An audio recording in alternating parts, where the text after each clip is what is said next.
ઝઘડિયા તાલુકાના ઉમરલાના દોશી ચંચળબેન શંકરલાલ અને શંકરલાલ રણછોડદાસ ટ્રસ્ટ દ્વારા પરીક્ષા એક ઉત્સવ અને આધુનિક ઉપકરણોનો વિવેકપૂર્વક ઉપયોગ અંતર્ગત કાર્યક્રમ યોજવામાં આવ્યો। આ કાર્યક્રમમાં ગુમાનદેવ ખાતે આવેલી વિવેકાનંદ ગ્રામીણ ટેકનિક કેન્દ્ર રાજપારડીની પાણીની પ્રજ્ઞા પરબ સ્કૂલ ખાતે વક્તા દિનેશભાઈ સેવકના સૂચનો દ્વારા માર્ગદર્શન આપવામાં આવ્યું હતું।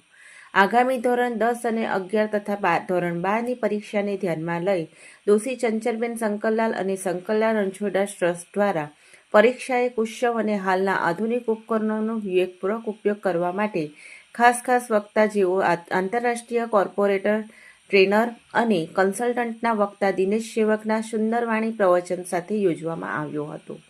વક્તા દિનેશ સેવક અને દોશી ચંચળબેન શંકરલાલ અને શંકરલાલ રણછોડદાસ ટ્રસ્ટના ટ્રસ્ટીઓ હેમંતભાઈ અનિલભાઈ દોશી તેમજ ચંદ્રકાંત ગોવર્ધનભાઈ દોશી તથા દેવેન્દ્રકુમાર નરેન્દ્રભાઈ દોશી તથા સ્કૂલ સંચાલકો ઉપસ્થિત રહ્યા હતા। આજ રોજ દોશી ચંચળબેન શંકરલાલ અને શંકરલાલ રણછોડદાસ ટ્રસ્ટ દ્વારા આયોજિત પરીક્ષા એક ઉત્સવ કાર્યક્રમનું આયોજન આપણે પ્રાણીની પ્રજ્ઞામાં કરવામાં આવ્યું। તેના મુખ્ય અતિથિ વિશેષ તરીકે દિનેશભાઈ સેવક જે આંતરરાષ્ટ્રીય વક્તા છે અને કોર્પોરેટ ટ્રેનર છે, એમના હસ્તે આ પરીક્ષા એક ઉત્સવનું કાર્યક્રમનું આયોજન કરવામાં આવ્યું અને શાળા પરિવારે જે સાથ સહકાર આપવામાં આવ્યો એ બદલ અમે એમનો ખૂબ આભાર માનીએ છીએ। ધન્યવાદ, થેન્ક યુ। આજે સમાજમાં દુર્ગુણોની દિવાળી અને સદગુણોની હોળી થઈ રહી છે। મંદિરમાં દીવો પ્રગટાવવાની જગ્યાએ સીધા મંદિરો સળગી રહ્યા છે, મસ્જિદો અને મિનારા તૂટી રહ્યા છે। વાઘ અને વરુ કરતો પણ માણસ વધારે હિંસક થતો જાય છે। માણસ પાણી ગાળીને પીવે છે અને લોહી સીધું પીવે છે।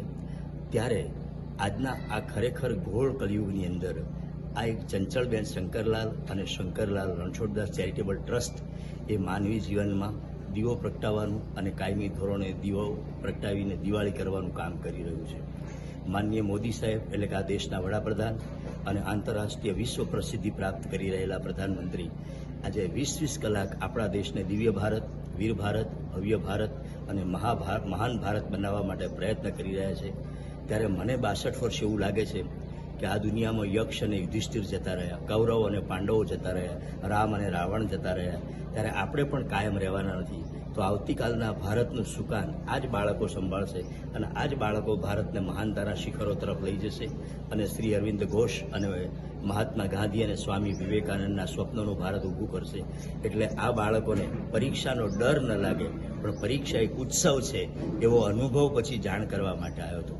અને હું એવું માનું છું કે આ બાળકો જરૂર નરેન્દ્રભાઈની 20 કલાકની મહેનત છે એને મહેંદીની જેમ રંગ લઈ આવશે અને બાળકોમાં વિશ્વાસ વધારવા માટે અને અમારો વિશ્વાસ એમના પ્રત્યે છે એ પ્રતિપાદિત કરી અને સાબિત કરવા માટે અમે દોશી સાહેબને બધા અહીંયા આવ્યા છે। ભારત માતા કી જય।